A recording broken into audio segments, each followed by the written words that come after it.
온라인 경매 사이트인 이베이에서 샌드위치 하나가 28,000불에 팔려나간 적이 있다고 합니다.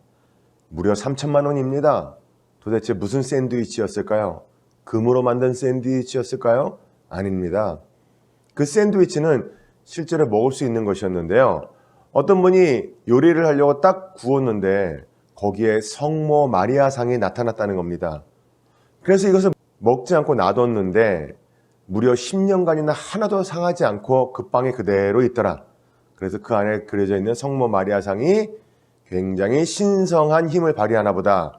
이래갖고 경매에 내놓았더니 그것을 어떤 사람이 28,000불에 사갔다, 이런 이야기입니다. 사람의 눈을 속이는 것은 많이 있습니다. 거기에 넘어가면 샌드위치 하나가 28,000불에 팔리는 일도 벌어지게 됩니다. 우상숭배의 악을 제거하지 않으면 하나님이 원하시는 길을 걸어갈 수가 없게 되는 것입니다. 그럼에도 불구하고 자꾸 그곳에 빠지는 것이 이스라엘 백성들의 모습이었죠. 신명기 13장에서 모세는 그것을 철저하게 근절하라고 말씀하고 있습니다. 첫째, 거짓 선지자와 꿈꾸는 자들 이야기가 나옵니다. 1절부터 5절까지의 말씀인데요. 초자연적인 능력으로 미혹하는 자들이 나오죠. 여러분, 선지자들을 판별하는 검사 기준이 있었다는 거예요. 세상에는 많은 기준들이 있죠. 선지자도 마찬가지입니다. 거짓 선지자, 진짜 선지자, 그것을 판별하는 기준이 있습니다. 무엇일까요? 초자연적인 역사를 일으키면 무조건 선지자일까요? 아니라는 겁니다.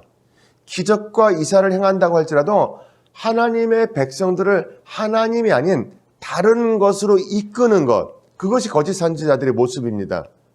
참된 선지자들은 어떤 일이 있든지 간에 최종적으로 하나님께로 모든 백성들을 이끌고 갈 수 있어야 됩니다. 그러나 그 반대의 일을 하는 사람들, 하나님이 아닌 그 어떤 것으로 이끌면 그것은 다 거짓 선지자였습니다. 거짓 선지자는 미혹받는 그 순간뿐 아니라 미래를 위해서도 반드시 제거해야 되는 대상이었기 때문에 이것을 모세가 다시 한번 이야기하면서 절대 이 부분만큼은 빠져들면 안 된다라고 강하게 이야기를 하고 있습니다. 6절부터 11절까지는 그러면 죄를 범하는 것은 어떤 사람들일 수 있는가? 바로 그 관계성, 나하고 먼 사람일까? 가까운 사람일까? 라는 그런 관계성 안에서 말씀을 다시 해 나가고 있습니다. 하나님 야훼를 최우선으로 두어야 되는데 그렇지 않았던 가까운 가족들에 대해서 이야기를 하고 있는 것이죠. 유혹은 형제나 자녀 혹은 배우자를 통해서도 올 수 있다라는 것을 강조하고 있습니다. 그러므로 생명을 함께하는 가까운 이들의 유혹은 더욱 은밀하고 빠져들기 쉽다는 것을 기억하면서 그들을 향한 경계심, 아무리 가까운 가족일지언정 신앙적으로는 올바른 길을 걷고 있지 않으면 주의해야 된다라는 이야기를 하고 있죠. 왜 그럴까요? 가까운 가족일수록 그들의 말에 더 귀를 기울일 수 있기 때문입니다. 12절부터 18절까지의 말씀은 이렇게 미혹에 빠지는 것은 한 가족뿐만이 아니라 한 공동체, 성읍 자체가 그렇게 될 수도 있다는 것을 가정하면서 주의해라 라고 말씀하고 있습니다. 그리고 우상 숭배의 소문이 사실로 드러나면 형벌을 피할 수가 없었죠. 여러분, 유혹을 당하는 것은요, 몰라서 당하지 않습니다. 알면서도 저러면 안 되지 라고 알면서도 그 유혹에 빠져들기 쉬운 것이 인간의 약점이고 죄성이 짙은 인간의 특성이겠죠.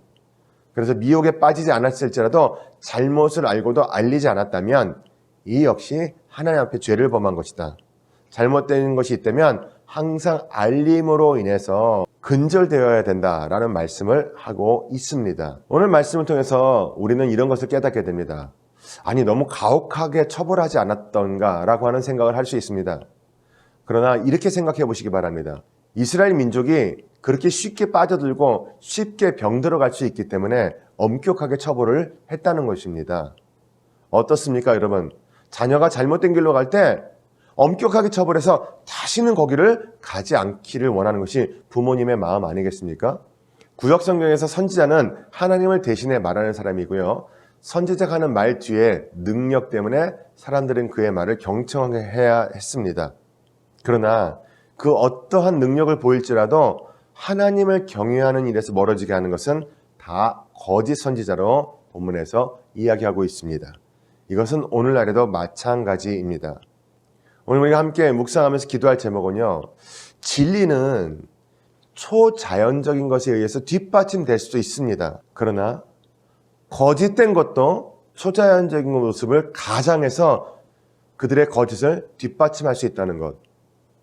화려하고 눈부신 것들 앞에서 우리의 마음을 빼앗기지 말아야 되겠다.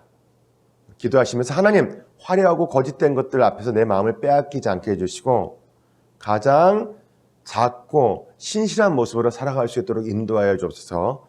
그렇게 기도할 수 있으면 좋겠습니다. 핵심 구절 다 함께 봉독하겠습니다. 너희는 너희의 하나님 야훼를 따르며 그를 경외하며 그의 명령을 지키며 그의 목소리를 청종하며 그를 섬기며 그를 의지하며. 신명기 13장 4절의 말씀이었습니다. 이런 이야기가 있습니다. 마귀와 사탄의 유혹은 하루도 쉰 적이 없다.